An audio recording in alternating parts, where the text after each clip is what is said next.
ಇವತ್ತು 1 ತಿಂಗಳ ಒಳಗಡೆ ಬರೋ ತಿಂಗಳ 10ನೇ ತಾರೀಕು ಒಳಗಡೆ ಅವರು ಎಲ್ಲ ಸಭೆ ಕರೆಸಿ ನಮ್ಮನ್ನು ಸಮಸ್ಯೆಗಳನ್ನು ಸಾಲ್ವ್ ಮಾಡದೇ ಇದ್ದರೆ ಮಾರ್ಚ್ 10ನೇ ತಾರೀಕು ಆನೇಕಲ್ ತಾಲೂಕು ಬಂದ್ಗೆ ಕರೆ ಕೊಡ್ತೀವಿ. ಇಡೀ ಎಲ್ಲ ಆನೇಕಲ್ ತಾಲೂಕಿನ ಸಂಘಟನೆಗಳೆಲ್ಲ ಸೇರಿಸಿ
ಮತ್ತೆ ಬಡವರ ಕೆಲಸಗಳು ಸರ್ಕಾರಿ ಕಚೇರಿಗಳಲ್ಲಿ ಆಗ್ತಾ ಇಲ್ಲ ಅಂತಕ್ಕಂಥ ಒಂದು ಒತ್ತಾಯಗಳನ್ನ ನಾವು ಇವತ್ತು ನಡೆಸ್ಕೊಂಡು ಬರ್ತಾ ಇದ್ದೀವಿ. ಅದನ್ನ ಮುಂದೆ ಇಟ್ಕೊಂಡು ಬರ್ತಾ ಇದ್ದೀವಿ ಸಮಸ್ಯೆಗಳನ್ನ ಅಂತ ಹೇಳಿದ್ರೆ ಭಾರತ ಎತ್ತ ಸಾಗ್ತಾ ಇದೆ ಅಂತ ನೋಡ್ಬೋದು. ಈ ಒಂದು ಕರ್ನಾಟಕದಲ್ಲಿರ್ತಕ್ಕಂಥ 71 ಒತ್ತಾಯಗಳಿದೆ. ಈ ಒತ್ತಾಯಗಳು ಯಾರು? ಯಾವುದೋ ಖಾಸಗಿ ವ್ಯಕ್ತಿದ ಅಥವಾ ಯಾವುದಾದ್ರು ಜನಪ್ರತಿನಿಧಿದ ಅಥವಾ ಯಾವುದಾದ್ರು ತಾಲೂಕ್ ಪಂಚಾಯತಿ, ಗ್ರಾಮ ಪಂಚಾಯತಿ ಅಥವಾ ಜಿಲ್ಲಾ ಪಂಚಾಯತಿ ಮೆಂಬರ್ದ ಅಧ್ಯಕ್ಷರ ಅಲ್ಲ ಬಂದ್ರೆ ಈ 71 ಸಮಸ್ಯೆಗಳಿದಾವಲ್ಲ, ಈ 71 ಸಮಸ್ಯೆಗಳು ಜನಸಾಮಾನ್ಯರು, ಬಡವರು, ದಲಿತರು, ಜನಸಾಮಾನ್ಯ ಒಬ್ಬ ಯಾರಾದ್ರೂ ಈ ತಾಲೂಕು ಆಫೀಸ್ ಬಂದ್ರೆ ಸಾರ್ ನಮ್ದು ಬರ್ತ್ ಸರ್ಟಿಫಿಕೇಟ್ ಮಾಡ್ಕೊಡಿ, ನಮ್ಮ ತಂದೆಗಳು ನಮ್ಮ ತಾತರು ಡೆತ್ ಸರ್ಟಿಫಿಕೇಟ್ ಮಾಡ್ಕೊಡಿ ಅಂತ ಹೇಳಿ ಏನಾದ್ರು ಬಂದ್ರೆಯಲ್ಲಿ ಅವರು ನಾಲ್ಕು ನೋಡಿದ್ದಾರೆ. ಎಷ್ಟಪ್ಪ ಬರ್ತ್ ಸರ್ಟಿಫಿಕೇಟ್ಗೆ ಗೌರ್ಮೆಂಟ್ ಫೀಸು, ಡೆತ್ ಸರ್ಟಿಫಿಕೇಟ್ ಎಷ್ಟಪ್ಪ ಆಗುತ್ತೆ ಗೌರ್ಮೆಂಟ್ ಫೀಸು 15 ರೂಪಾಯಿ. ಆದ್ರೆ ಇಲ್ಲಿ 1000 ರೂಪಾಯಿ ಕೊಡಬೇಕು, 1000 ರೂಪಾಯಿ ತಂದೆ ಕೊಡಬೇಕು. ನಾನು ಒಂದು ಉದಾಹರಣೆ ಕೊಡ್ತಾ ಇರೋದು ಏನಂದ್ರೆ, ಒಂದು ಬರ್ತ್ ಸರ್ಟಿಫಿಕೇಟ್ ಒಂದು ಡೆತ್ ಸರ್ಟಿಫಿಕೇಟ್ ತಗೊಳ್ಳೋಕೆ ಆಗದೆ ಇರ್ತಕ್ಕಂಥ ಇಂಥ ತಾಲೂಕು ಕಚೇರಿಗಳು, ಇಂಥ ಸರ್ಕಾರಿ ಕಚೇರಿಗಳು ಏನ್ ಬೇಕು? ಆ ಬೇಕಿದೆ ನಮಗೆ ಇರುವ ವೇತನಕ್ಕೆ ದುಡ್ಡು ಕೊಡಬೇಕು, ಒಂದು ರೇಷನ್ ಕಾರ್ಡ್ ಮಾಡಿಸ್ಕೊಳ್ಳೋಕೆ ದುಡ್ಡು ಕೊಡಬೇಕು. ಯಾವುದೇ ಸರ್ಕಾರಿ ಎಲ್ಲ ಕ್ಯಾಶ್ ಸರ್ಟಿಫಿಕೇಟ್ ಮಾಡ್ಕೊಳ್ಳೋದಕ್ಕೆ ದುಡ್ಡು ಕೊಡಬೇಕು. ಇನ್ಕಮ್ ಸರ್ಟಿಫಿಕೇಟ್ ಮಾಡ್ಕೊಳ್ಳೋದಕ್ಕೆ ದುಡ್ಡು ಕೊಡಬೇಕು. ಮತ್ತೆ ನೀವು ಸರ್ಕಾರಿ ಕಚೇರಿಗಳನ್ನೆಲ್ಲ ಟೆಂಡರ್ ಮಾಡಿ ಯಾರು ತಾಕತ್ತಿರ್ತಕ್ಕಂಥ ಬಂದು ಅವನು ಅದನ್ನ ಟೆಂಡರ್ ತಗೊಂಡು ಈಗ ಎದುರುಗಡೆ ಇದ್ದಾನೆ. ಯಾರ ಹತ್ರ ಎಷ್ಟು ವಸೂಲಿ ಮಾಡಬೇಕು ವಸೂಲಿ ಮಾಡ್ಕೊಳ್ಳಿ. ಮತ್ತೆ ಇನ್ನೊಂದು ವಿಷಯ ಅಂತ ಹೇಳಿದ್ರೆ, ಒಂದ್ಸಲ ನೀವು ಸಸ್ಪೆಂಡ್ ಆದ್ರೆ ಅಥವಾ ವರ್ಗಾವಣೆ ಆದ್ರೆ ಏನಪ್ಪ ಕೊಡೋದು ವಿಷಯ ಅಂತೀರಾ? ನಾನು ದೊಡ್ಡ ಸಂಖ್ಯೆ ಅಧಿಕಾರಿ ಇದ್ದೀನಿ, ನಾನು ₹1 ದುಡ್ಡು ಮುಟ್ಟಿಲ್ಲ ಅಂತ ಹೇಳಿ ಬರ್ತೀರಲ್ಲ, ನಾನಾಯ್ತು ತಹಸೀಲ್ದಾರರು ನಿಮ್ಗೇನು ಅವಮಾನ ಆಗಲ್ವಾ? ಹೋಗ್ತೀರಾ, ಕೋರ್ಟ್ ಹೋಗ್ತೀರಾ, ಸ್ಟೇ ಮಾಡ್ತೀರಾ, ಬರ್ತೀರಾ, ಈ ಕೆಲಸ ಒಂದು ರಕ್ತ ಪಡಿತೀರಾ ವಾಪಸ್? ಅಷ್ಟು ನೋವಿದೆ ನಮಗೆ, ಅಷ್ಟು ನೋವಿದೆ. ಒಬ್ಬ ಮುದುಕಿ ಬಂದ್ರೆ ಒಂದು ಸರ್ಟಿಫಿಕೇಟ್ ಮಾಡಬಹುದಾಗಲ್ಲ ಅಂತ ಹೇಳಿದ್ರೆ ಈ ಪದ ಬಳಸಬಾರದು. ಆದ್ರೆ ಬಳಸಿದ್ದೀನಿ, ಅಷ್ಟು ನೋವಿದೆ ನಮಗೆ. ಹಳ್ಳಿಯಲ್ಲಿ ಹೋಗಿರ್ತಕ್ಕಂಥ ಈ ಜನಸಾಮಾನ್ಯರು ಇನ್ನೂ ಎಷ್ಟೋ ಜನ ಈ ಕಡೆ ದುಡ್ಡಿನ ಕಡೆ ಬಂದ್ರೆ ಇನ್ನು ಮನೆಯಲ್ಲಿ ಇರ್ತಕ್ಕಂಥ ಜನಸಾಮಾನ್ಯರಿದ್ದಾರೆ. ಆರ್ಡರ್ ಕೊಟ್ಟಿಲ್ಲ, ಈ ಧರಣಿಯನ್ನ ನಿಲ್ಲಿಸೋದಿದೆ ಹೇಳಿ ಆರ್ಡರ್ ಕೊಟ್ಟಿಲ್ಲ. ನಮಗೆ ನ್ಯಾಯಾಲಯಗಳು ಕೂಡ ನಮ್ಮ ಸಪೋರ್ಟಿವಾಗಿದ್ದಾವ, ನಾವೆಲ್ಲಿ ಎಡ್ತಾ ಇದ್ದೀವಿ ಅನ್ನೋದು ಬಹಳ ಮುಖ್ಯ. ಅಟ್ರಾಸಿಟಿ ಕೇಸ್ ಆಗುತ್ತೆ, ಒಂದು ವಿಟ್ನೆಸ್ ಕೊಡಲ್ಲ, ಒಂದು ಡಾಕ್ಯುಮೆಂಟ್ ಕೊಡಲ್ಲ, ಅಲ್ಲಿ ಸಪೋರ್ಟಿವ್ ಆಗಿ ನಾವೇನು ಒಂದು ಕಾಲೇಜ್ ಮಾಡ್ಕೊಳ್ಳಲ್ಲ. ನಾವು ನಮ್ಮ ಪರಿಸ್ಥಿತಿನೂ ಹಂಗೆ ಇದೆ, ನಮ್ಮ ಹತ್ರ ಆರ್ಡರ್ ಆದ್ರೂ ಕೂಡ ಡಾಕ್ಯುಮೆಂಟ್ ಇಟ್ಕೊಳ್ಬೇಕು.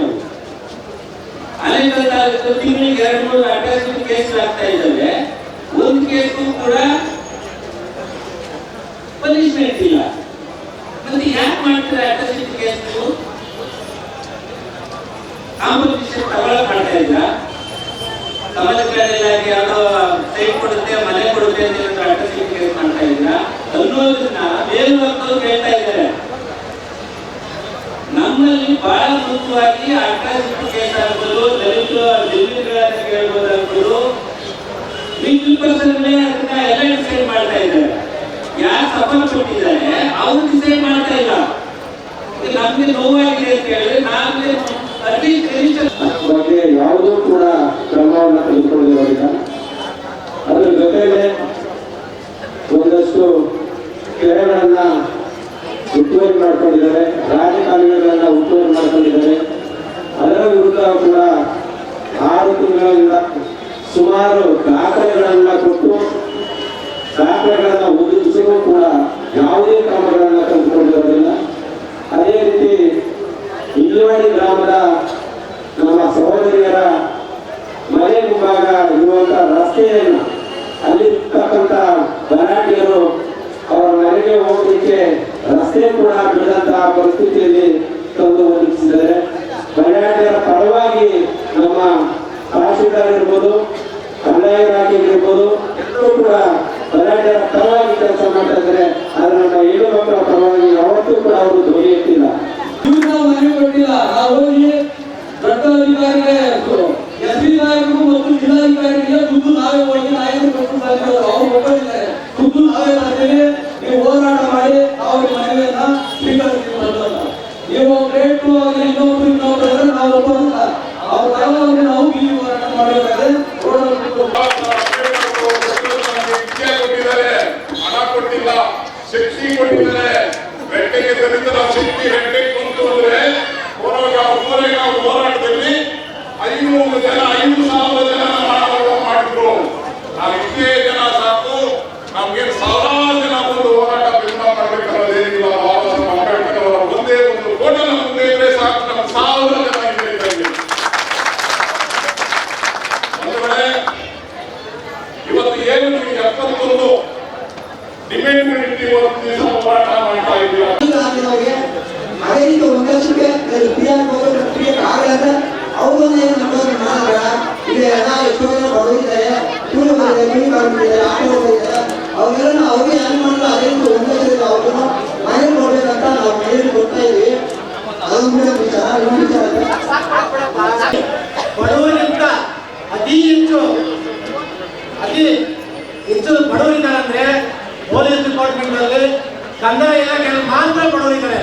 ಯಾಕಂದ್ರೆ ನಾವು ಅರ್ಜಿ ಕೊಟ್ಟರೆ ಅವ್ರು ದುಡ್ಡು ಕೊಡ್ಬೇಕು.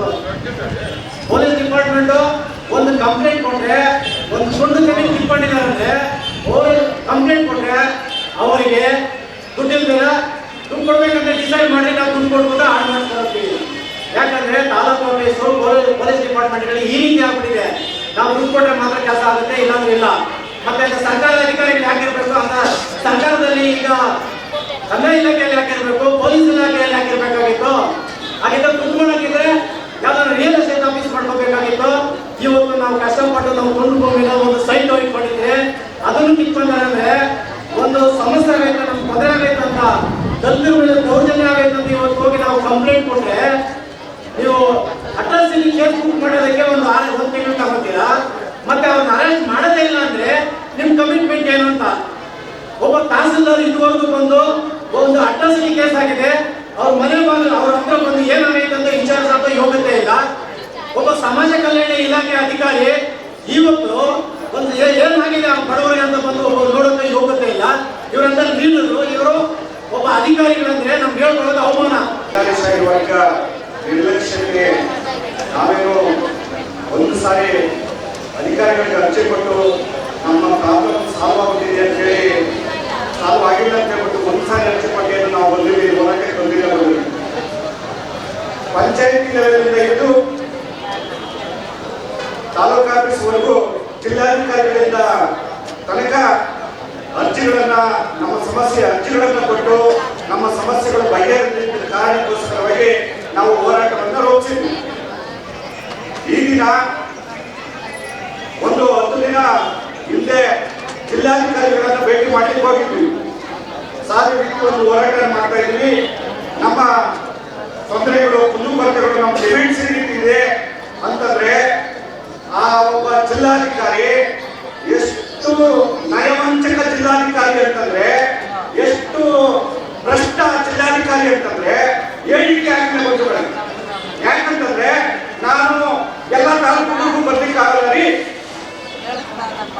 ನಾನು ಆ ತಹಸೀಲ್ದಾರ್ಗಳಿಗೆ ವಹಿಸಿದ್ದೀನಿ. ಎಂತ ತಹಸೀಲ್ದಾರ್ಗಳು ವಹಿಸಿದ್ದೀರಾ? ಭ್ರಷ್ಟ ತಹಸೀಲ್ದಾರ್ಗಳಿಗೆ ವಹಿಸಿದ್ದೀರಾ ನೀವು ಜಿಲ್ಲಾಧಿಕಾರಿಗಳೇ? ನಿಮಗೇನಾದ್ರು ನೈತಿಕತೆ ಇದೆಯಾ? ನೀವು ಜಿಲ್ಲಾಧಿಕಾರಿಗಳ ಹೋರಾಟಗಾರರು ಬಂದ್ರೆ ಸರಿಯಾಗಿ ಅವರಿಗೆ ಸ್ಪಂದಿಸ್ತೇನೆ. ನಿಮ್ಮ ಕುಂದುಕೊರತೆಗಳು ಏನಿದೆ ಕೊಡಿ, ನಾನು ಸಾಲ್ವ್ ಮಾಡ್ತೀನಿ ಅಂತ. ನಾನು ಬರ್ಲಿಕ್ಕಾಗಿಲ್ಲ ರೀ. ನಾನು ತಹಸೀಲ್ದಾರ್ಗೆ ಹೇಳಿದ್ದೀನಿ, ನಾನು ಇಷ್ಟು ನೋಡ್ಬೇಕು, ಅಷ್ಟು ನೋಡ್ಬೇಕು, ಇಲ್ಲಿಂದ ಅಲ್ಲಿವರೆಗೂ ನೋಡ್ಬೇಕು, ಎಲ್ಲಾ ತಾಲೂಕು ನೋಡ್ಬೇಕು. ಅದೇ ನೀವು ಇರೋದೇ ಅದಕ್ಕೆ, ನೀವು ಇರೋದೇ ಅದಕ್ಕೆ. ಹಾಗಾಗಿ ತಹಸೀಲ್ದಾರ್ ಮತ್ತೆ ಬಂದ್ರೆ, ಇಂಥ ತಹಸೀಲ್ದಾರ್ಗಳು ಏನಾದ್ರು ಮತ್ತೆ ಬಂದ್ರೆ ತಾಲೂಕೆ ನಾವು ಸುಮ್ಮನೆ ಕೊಡೋದಿಲ್ಲ ಹೋರಾಟಗಾರರು ಅಂತ ಹೇಳ್ತಾ ಎಲ್ಲ ಅಧಿಕಾರಿ ವರ್ಗ ಅಧಿಕಾರಿಗಳಿಗೆ ನಾವು ಎಚ್ಚರಿಕೆಯನ್ನು ಕೊಡ್ತಾ ಇದ್ವಿ. ನಮ್ಮ ಸಮಸ್ಯೆಗಳನ್ನ ಕೂಡಲೇ ಬಗೆಹರಿಸಿಲ್ಲ ಅಂತಂದ್ರೆ ಖಂಡಿತವಾಗಲೂ ನೀವಂತೂ ಕೂಡ ನಾವು ಸಾರ್ವಜನಿಕ ಹಿತಾಸಕ್ತಿ ಅರ್ಜಿಯನ್ನ ಸರ್ವೋಚ್ಚ ನ್ಯಾಯಾಲಯ ತನಕ ನಾವು ನಿಮ್ಮ ವಿರುದ್ಧವನ್ನು ಕೇಸ್ ದಾಖಲು ಮಾಡಲಿಕ್ಕೆ ನಾವು ರೆಡಿ ಇದ್ದೀವಿ. ಬಂದ್ರೆ ನೀವು ಸುಮ್ಮನೆ ಹೋಗಬೇಡಿ.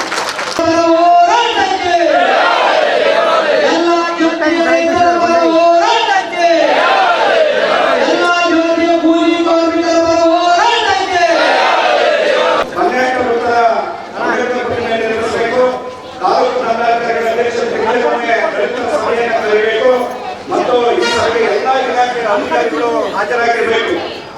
4ನೇದು ಜಿಲ್ಲೆಯಲ್ಲಿ ಮಾರ್ಚ್ 1948-47 ಅಂಬೇಡ್ಕರ್ ಕಾಲೇಜಿಗೆ 15 ಎಕರೆ ಜಮೀನನ್ನು ಮೀಸಲಿಡಬೇಕು.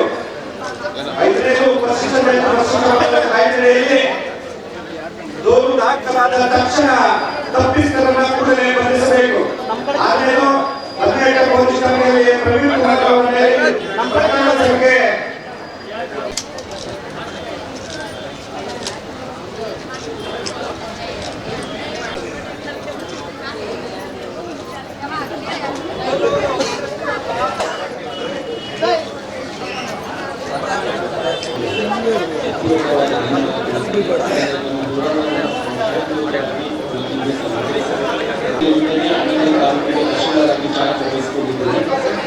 ನಮ್ಮ ಸಮಸ್ಯೆಗಳು ಎಲ್ಲ ಒಂದು ಕಾನೂನಾತ್ಮಕವಾಗಿ ಹಾಗೂ ಸಾರ್ವಜನಿಕರಿಗೆ ಬೇಕಾಗಿರುವಂತಹ ಎಲ್ಲ ಬೇಡಿಕೆಗಳು ಈ ಬೇಡಿಕೆಗಳಲ್ಲಿ ಬಹಳಷ್ಟು ಇಲಾಖೆಯಲ್ಲಿ ನಮ್ಮ ಕೆಲಸಗಳನ್ನು ತೊಂದರೆ ಆಗ್ತಾ ಇದೆ ಅಂತ ಮನವರಿಕೆ ಹೊಂದಿದ್ದು ಈ ಮುಂದೆ ಕೆಲಸದ ಜೊತೆಗೆ ಪ್ರತಿದಿನ ನಮ್ಮ ಕಾರ್ಯಕ್ಕೆ ಬರತಕ್ಕಂಥ ಎಲ್ಲ ಸಾರ್ವಜನಿಕರಿಗೆ ಸರ್ಕಾರದ ಸೌಲಭ್ಯಗಳನ್ನು ನಿಗದಿತ ಸಮಯದಲ್ಲಿ ಮುಗಿಸುವಂಥ ಕೆಲಸವನ್ನು ನಾವು ಮಾಡಿದ್ದೀವಿ. ಹಾಗೂ ಕೆಲವೊಂದು ಮುಖ್ಯವಾದ ಬೇಡಿಕೆಗಳನ್ನು ನಾವು ಹೊಂದಿದ್ದೀವಿ.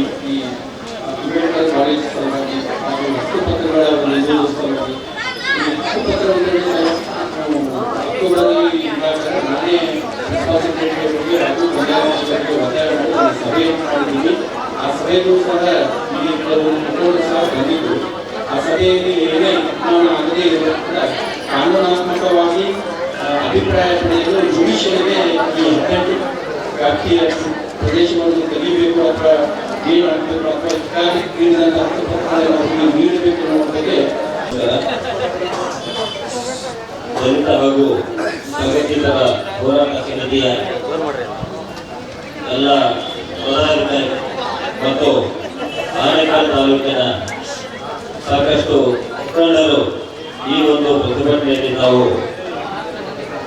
ಬಹಳ ರೀತಿಯಿಂದ ಭಾಗವಹಿಸಿದರೆ ಮತ್ತೊಂದಿಗೆ ನಮ್ಮ ಬೆಂಗಳೂರು ಜಿಲ್ಲಾ ಪೊಲೀಸ್ ವತಿಯಿಂದ ನಿಮಗೆಲ್ಲರಿಗೂ ಹಾರ್ದಿಕ ಅಭಿನಂದನೆಯನ್ನು ಸಲ್ಲಿಸುತ್ತೇವೆ. ಮುಖ್ಯವಾಗಿ ಇವತ್ತಿನ ಈ ಪ್ರತಿಭಟನೆ ಏನು ಸರ್ಕಾರಿ ಕಂದಾಯ ಇಲಾಖೆ ಮತ್ತು ಪೊಲೀಸ್ ಇಲಾಖೆಯಲ್ಲಿ ಸರಿಯಾದ ರೀತಿಯಲ್ಲಿ ಶುರು ಆಗ್ತಾ ಇಲ್ಲ, ಸಾಕಷ್ಟು ಸಮಸ್ಯೆಗಳಿದೆ. ಇದನ್ನು ತಾವು ಬಗೆಹರಿಸಿ ಅಂತ ಹೇಳಿ ಈ ಒಂದು ಪ್ರತಿಭಟನೆಯನ್ನು ತಾವೆಲ್ಲ ಮಾಡಿದ್ದೇವೆ. ಈ ಒಂದು ಪ್ರತಿಭಟನೆ ಹಿನ್ನೆಲೆಯಲ್ಲಿ ಏನು ಬಹಳಷ್ಟು ಮುಖಂಡರು ನಮ್ಮ ಕಚೇರಿಗೆ 4-5 ದಿನ ಹಿಂದೆ ಬಂದಿದ್ದು. ಆವಾಗಲೇ ನಾನು ಹೇಳಿದೆ, ನಾನು ಮೀಟಿಂಗ್ ಡೇಟ್ ಫಿಕ್ಸ್ ಮಾಡ್ತೀನಿ, ಈಗಲೇ ನಾನು ಫಿಕ್ಸ್ ಮಾಡ್ತೀನಿ, ಪ್ರತಿಭಟನೆ ಮಾಡೋದು ಬೇಡ, ನಿಮ್ಮ ಸಮಸ್ಯೆಗಳು ಏನಿದೆ ಎಲ್ಲ ಚರ್ಚೆ ಮಾಡೋದಂತ ನಾನು ಅವತ್ತು ಹೇಳಿದೆ. ಆದರೂ ಸಹಿತ ಈಗ ನಾವು ಈಗಾಗಲೇ ಎಲ್ಲ ಕಡೆ ಹೇಳಿದ್ದೀವಿ, ನಾವು ಇದೊಂದು ಪ್ರತಿಭಟನೆಯನ್ನು ಮಾಡ್ತೀವಿ, ನಿಮ್ಮ ಸಹಕಾರ ಇರಲಿ, ನಾವು ಶಾಂತ ರೀತಿಯಿಂದ ಮಾಡ್ತೀವಿ, ಯಾವುದೇ ರೀತಿಯ ಒಂದು ರೀತಿಯ ಅವಕಾಶ ಆಗುವುದಿಲ್ಲ ಅಂತ ಹೇಳಿ ನಾವೆಲ್ಲ ಹೇಳಿದ್ರಿಂದ ನಾನು ಆಯಿತು, ನಾನೇ ಮನವಿ ಕೊಡಲಿಕ್ಕೆ ಸಹಿತ ನನಗೆ ಬರಲಿಕ್ಕೆ ನಾವೆಲ್ಲ ಹೇಳಿದ್ರು. ಅದರಂತೆ ನಾನು ನನಗೆ ಕೆಲಸ ಇದ್ದು ಸಹಿತ ಅನೇಕ ಬರಲೇಬೇಕಂತ ವಿಚಾರ ಮಾಡಿ ನಾನು ಮುಂದೆ ಒಂದು ಮನೆಯನ್ನು ಸ್ವೀಕರಿಸಿದೆ. ಮುಖ್ಯವಾಗಿ ನಾನು ಈಗಾಗಲೇ ನೀವೇನು ಬಂದು ಹೋದ್ರೆ ನಮ್ಮ ಆಫೀಸ್ನಿಂದ ಸಹಿತ ನಾನು ಈಗಾಗಲೇ ನಮ್ಮ ಎಲ್ಲ ಠಾಣೆಗಳಿಗೆ ನಾವು ನಿರ್ದೇಶನವನ್ನು ಕೊಟ್ಟಿದ್ದೀನಿ. ಈ ಸಂಡೆ ನಮ್ಮ ಜಿಲ್ಲೆಯಲ್ಲಿ ಎಲ್ಲ ಪೊಲೀಸ್ ಠಾಣೆಗಳಲ್ಲಿ ಠಾಣಾ ಮಟ್ಟದಲ್ಲಿ ಒಂದು SC/ST ಸಭೆಯನ್ನು ನಾವು ಮಾಡ್ತಾ ಇದ್ದೀವಿ. ಈಗಾಗಲೇ ನಾನು ಎಲ್ಲ ಠಾಣೆಗಳಿಗೆ ನಿರ್ದೇಶನ ಕೊಟ್ಟಿದ್ದೀನಿ. ಪ್ರತಿಯೊಂದು ಠಾಣೆಯಲ್ಲಿ 2 ಟೈಮ್ ಮಾಡ್ತೇವೆ. ಸೊ ಅದಾದ್ಮೇಲೆ ಮುಂದೆ ಒಂದು ವಾರ 10 ದಿನಗಳಾಗಿ ನಾವು ತಾಲೂಕು ಮಟ್ಟದಲ್ಲಿ ಸಭೆಯನ್ನು ಮಾಡಬೇಕಂತ ವಿಚಾರ ಮಾಡಿದ್ವಿ. ಅವಲ್ಲಿ ಸಭೆಗೆ ನಾಳೆ ಎಲ್ಲ ಆನೇಕಲ್ ಬಾಗಲಕೋಟೆ ಮತ್ತೆ ಹೊಸಕೋಟೆ, ದೊಡ್ಡಬಳ್ಳಾಪುರ ಮತ್ತು ನೆಲಮಂಗಲ 4 ಕಡೆ ನಾನೇ ಒಂದು ನೀತಿ ಮಾಡ್ಕೊಂಡು ಈಗಾಗಲೇ ಹೇಳಿದ್ದೇನೆ. ಸೊ ಈ ಬರುವ ರವಿವಾರ 14ನೇ ತಾರೀಕು ನಮ್ಮ ಎಲ್ಲ ಠಾಣೆಗಳಲ್ಲಿ ಸಭೆ ನಡೀತದೆ. ಆಯಾ ಠಾಣಾ ಮಟ್ಟದಲ್ಲಿ ಏನೇನು ಲೀಡರ್ಸ್ ಯಾರ್ಯಾರಿದ್ದಾರೆ ಪ್ರತಿಯೊಬ್ಬರಿಗೂ ನಾನು ಇನ್ವೈಟ್ ಮಾಡಬೇಕಂತ ಹೇಳಿದ್ದೀನಿ. ಯಾರಿಗೆ ಇನ್ವಿಟೇಷನ್ ಬರದೇ ಇದ್ರೂ ಸಹಿತ ನೀವು ಅವತ್ತಿನ ದಿನ ಠಾಣೆಗಳಿಗೆ ಹೋಗಿ ನಿಮ್ಮ ಸಮಸ್ಯೆಗಳು ಏನಿದ್ದಾರೆ ಚರ್ಚೆ ಮಾಡಬೇಕು, ಅದನ್ನ ಬಗ್ಗೆ ನಾವು ತಗೊಳ್ಬೋದು. ಮುಖ್ಯವಾಗಿ ಈ ಒಂದು ಅರ್ಜಿಯಲ್ಲಿ ನಮಗೆ ಸಂಬಂಧಪಟ್ಟಿರುವ 9 ವಿಷಯ ಇದೆ. ಆ 9ರಲ್ಲಿ ಕೆಲವೊಂದು ಕೇಸ್ನಲ್ಲಿ ಆರೋಗ್ಯನ ಅರೆಸ್ಟ್ ಮಾಡಿಲ್ಲ ಅಂತ ಒಂದು ಪ್ರಮುಖವಾದ ರಿಮಾಂಡ್ ಇದೆ. ಅದನ್ನ ಬಿಟ್ಟು ಒಂದು ಯಾವುದೋ ಪ್ರಕರಣದಲ್ಲಿ ಕೌಂಟರ್ ಕೇಸ್ ಮಾಡಿದ್ರೆ ಮತ್ತು ಸೋಲು ಪ್ರಕರಣ ಇದೆ, ಅದನ್ನ ಕ್ಲೋಸ್ ಮಾಡಬೇಕಂತ ಹೇಳಿದ್ದಾರೆ. ಮತ್ತು ಕೆಲವೊಬ್ರು ಅಮಾಯಕರ ಮೇಲೆ ವಹಿಸಿದ ಓಪನ್ ಮಾಡಲಾಗಿದೆ, ಅಂತಹದ್ದು ಸಹಿತ ಕ್ಲೋಸ್ ಮಾಡಿ ಕ್ರಮ ಕೈಗೊಳ್ಳಬೇಕಂತ ಈಗಾಗಲೇ ಮೆನ್ಷನ್ ಮಾಡಿದ್ದಾರೆ. ಈ ಎಲ್ಲ ವಿಷಯಗಳನ್ನು ನಾವು ಈಗಾಗಲೇ ನಮ್ಮ ಅಧಿಕಾರಿಗಳಲ್ಲಿ ಚರ್ಚೆ ಮಾಡಲಿಕ್ಕೆ 12ನೇ ತಾರೀಕು ನಮ್ಮ ಕಚೇರಿಯಲ್ಲಿ ಒಂದು ಮೀಟಿಂಗ್ ಸಹಿತ ನಾನು ಕರೆದಿದ್ದೇನೆ. ಈ ಪ್ರತಿಯೊಂದು ವಿಷಯಗಳನ್ನು ನಾವು ಚರ್ಚೆ ಮಾಡಿ ಕಾನೂನಿನ ರೀತಿಯಲ್ಲಿ ಮತ್ತು ನಿಮ್ಮ ಏನು ಸಮಸ್ಯೆಗೆ ಸ್ಪಂದನೆ ಆಗುವ ರೀತಿಯಲ್ಲಿ ಒಂದು ಪರಿಹಾರವನ್ನು ಕಂಡುಕೊಳ್ಳಲಿಕ್ಕೆ ನಾನು ನಮ್ಮ ಇಲಾಖೆ ಬಲವಾಗಿದೆ ಅಂತ ಹೇಳ್ತಾ, ಮುಖ್ಯವಾಗಿ ನಿಮ್ಮ ಠಾಣೆಗಳಲ್ಲಿ ಯಾವುದೋ ದೂರುಗಳನ್ನು ಸರಿಯಾಗಿ ಸ್ವೀಕರಿಸ್ತಾ ಇಲ್ಲ, ನಿಮ್ಮ ಅಹವಾಲನ್ನು ಹೇಳಿದ್ರಿ. ಅದರ ಬಗ್ಗೆ ಸಹಿತ ನಾವು ಈಗಾಗಲೇ ಎಲ್ಲ ಠಾಣೆಗಳಲ್ಲಿ ಬೋರ್ಡನ್ನು ಸಹಿತ ಹಾಕಿದ್ರಿ. ಯಾರಾದರೂ ಠಾಣೆಯಲ್ಲಿ ಕೇಸನ್ನು ತೆಗೆದುಕೊಂಡೇ ಇದ್ದರೆ ಹಿರಿಯ ಅಧಿಕಾರಿಗಳಿಗೆ ಫೋನ್ ಮಾಡಿ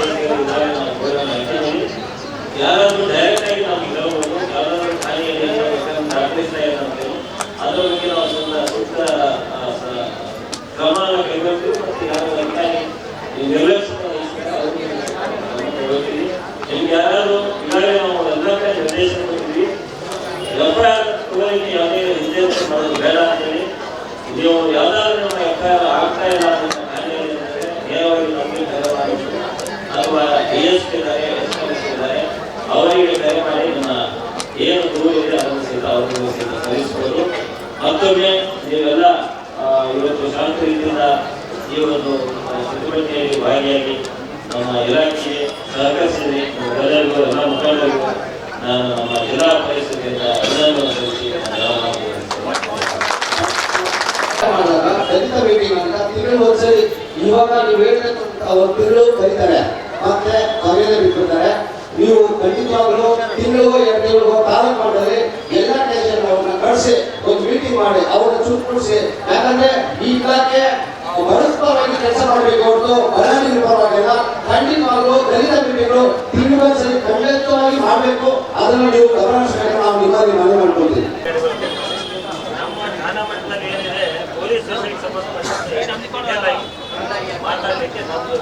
ಠಾಣೆ ಮಟ್ಟದಲ್ಲಿ ಮಾಡೋದಾದ್ರೂ ಕೂಡ ಅಲ್ಲಿರ್ತಕ್ಕಂಥ ಪುರುಷರೇ ಜೊತೆಗೆ PDO ಯಾಕೆ ಸಂಬಂಧಪಟ್ಟಿರ್ತಾರೆ ಅಂತವರಾದ್ರೂ ಅಲ್ಲಿ ಬಂದ್ರೆ ತುಂಬಾ ಅನುಕೂಲ ಆಗ್ತದೆ ಅಂತ ಮಾಹಿತಿ.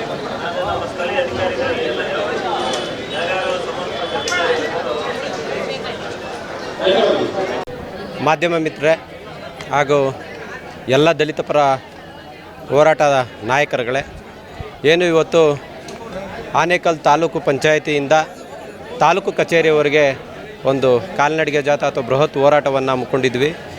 ಏನು ಆನೇಕಲ್ ತಾಲೂಕಿನಲ್ಲಿ ಸರ್ಕಾರಿ ಕಚೇರಿಗಳಲ್ಲಿ ಏನು ಪಂಚಾಯಿತಿಯಿಂದ ಹಿಡಿದು ತಹಶೀಲ್ದಾರ್ ಕಚೇರಿಯವರೆಗೆ ಭ್ರಷ್ಟಾಚಾರದಲ್ಲಿ ಅಧಿಕಾರಿಗಳು ತೊಡಗಿದ್ದಾರೆ. ಇದರ ವಿರುದ್ಧವಾಗಿ ಇವತ್ತು ನಾವು ಒಂದು ಪ್ರತಿಭಟನೆಯನ್ನು 8 ಸಂಘಟನೆಗಳು ಸೇರಿ ಪ್ರತಿಭಟನೆಯನ್ನು ಹಮ್ಮಿಕೊಂಡಿದ್ವಿ. ಹೋರಾಟ ಯಶಸ್ವಿಯಾಗಿದೆ. ಏನು ಇವತ್ತು ನಮಗೆ SP ಅವರಾಗಿರ್ಬೋದು ಅಥವಾ ತಹಶೀಲ್ದಾರ್ ಆಗಿರ್ಬೋದು ನಮಗೆ ಒಂದು ಆಶ್ವಾಸನೆಯನ್ನು ಕೊಟ್ಟಿದ್ದಾರೆ. 71 ಹಕ್ಕೊತ್ತಾಯಗಳು ಅಥವಾ 80 ಹಕ್ಕೊತ್ತಾಯಗಳನ್ನು ನಾವು ಕೊಟ್ಟಿದ್ದೀವಿ. ಅದು ನಮ್ಮ ತಾಲೂಕಿನ ಶೋಷಿತ ಸಮುದಾಯಗಳ ಅಥವಾ ಬಡತನದಲ್ಲಿ ಇರುವಂತಹ ಹಲವಾರು ಜನಗಳಿಗೆ ಉಪಯೋಗ ಆಗುವಂತಹ ಮಾಹಿತಿಗಳನ್ನು ನಾವು ಇವತ್ತು ತಹಶೀಲ್ದಾರ್ ಕಚೇರಿಗೆ ಮನವಿಯನ್ನು ಕೊಟ್ಟಿದ್ದೀವಿ. ಈ ಹಕ್ಕೊತ್ತಾಯಗಳನ್ನು ಕೂಡಲೇ ಈಡೇರಿಸಬೇಕು ಅಂತೇಳಿ ನಾವು ಮನವಿಯನ್ನು ಮಾಡಿದ್ವಿ.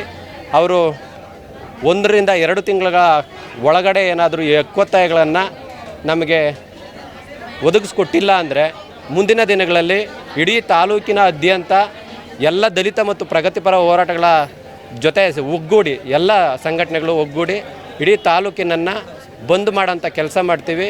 ಇದು ಎಚ್ಚರಿಕೆ.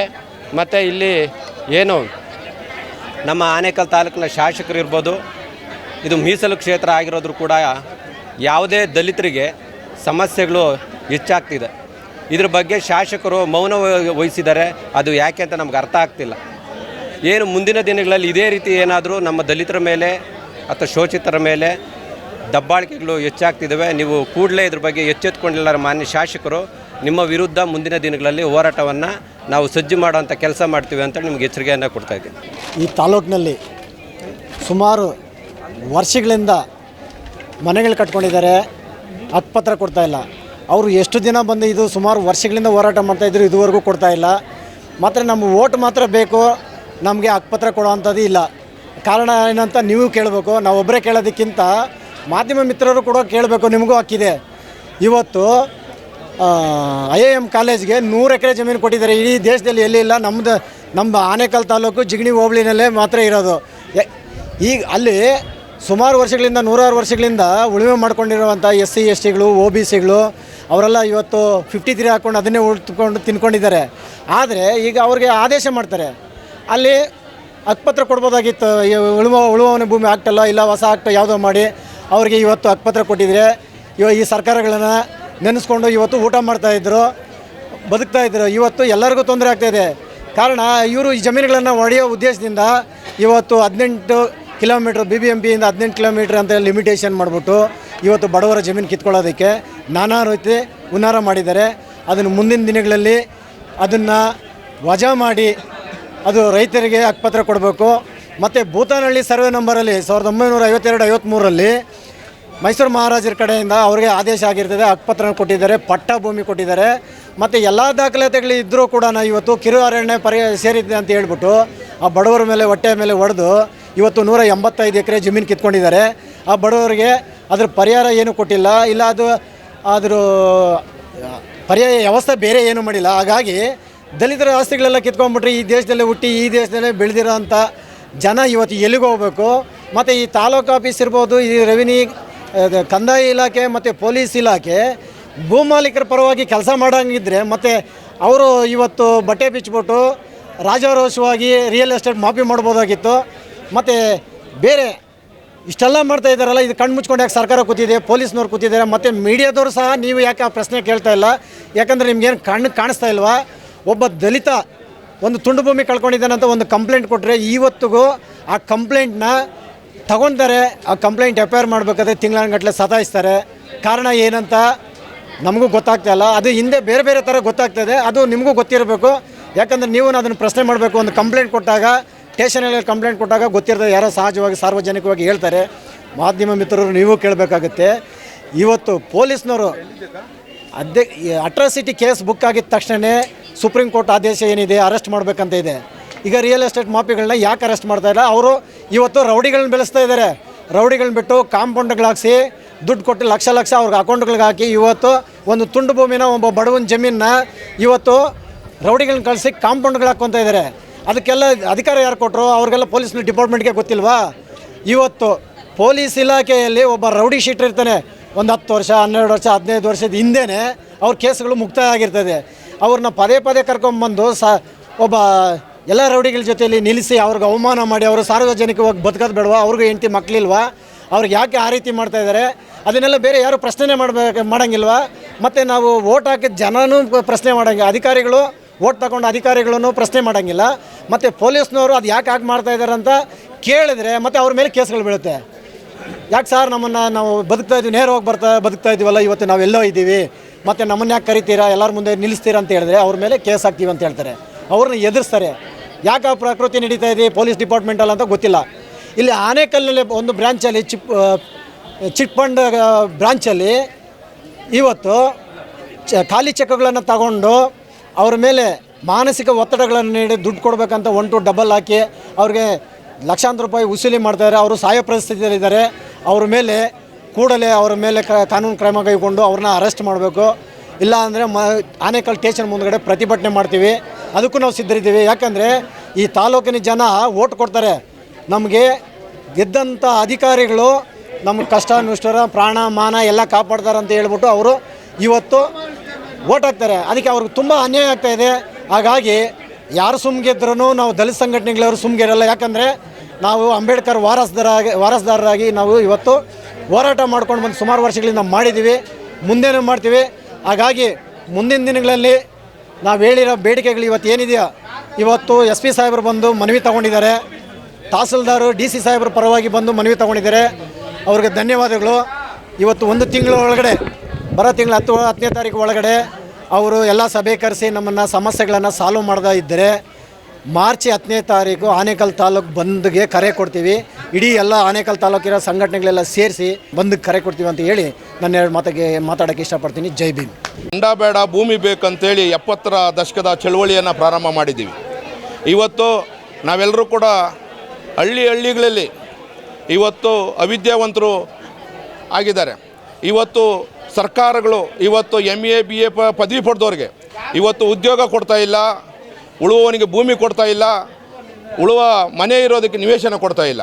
ಇದು ಕಾರಣ ನಮಗೆ ಪುಕ್ಸೆಟ್ಟಿಯ ಅಕ್ಕಿ ಮತ್ತು ಪುಕ್ಸೆಟ್ಟಿಯ ಈ ಎಣ್ಣೆಗಳು ಕೊಟ್ಟು ನಮ್ಮನ್ನು ಇದುವರೆಗೂ ಕೂಡ ಮೋಸ ಮಾಡಿದ್ದಾರೆ.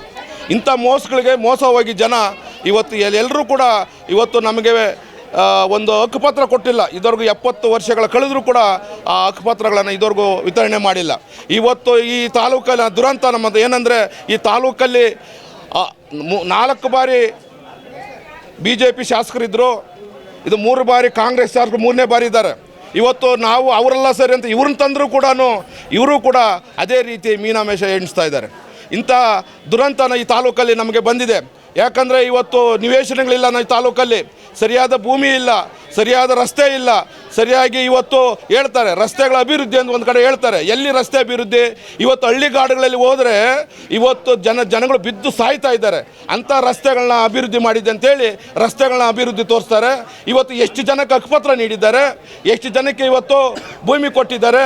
ಇವತ್ತು 53 ಹಾಕ್ಕೊಂಡಂಥವರು 50 ಇವತ್ತು ಏನು 1970-75 ಕಾಲಘಟ್ಟದಲ್ಲಿ ಭೂಮಿ ಮುಂಜೀರಾಗಿದೆ.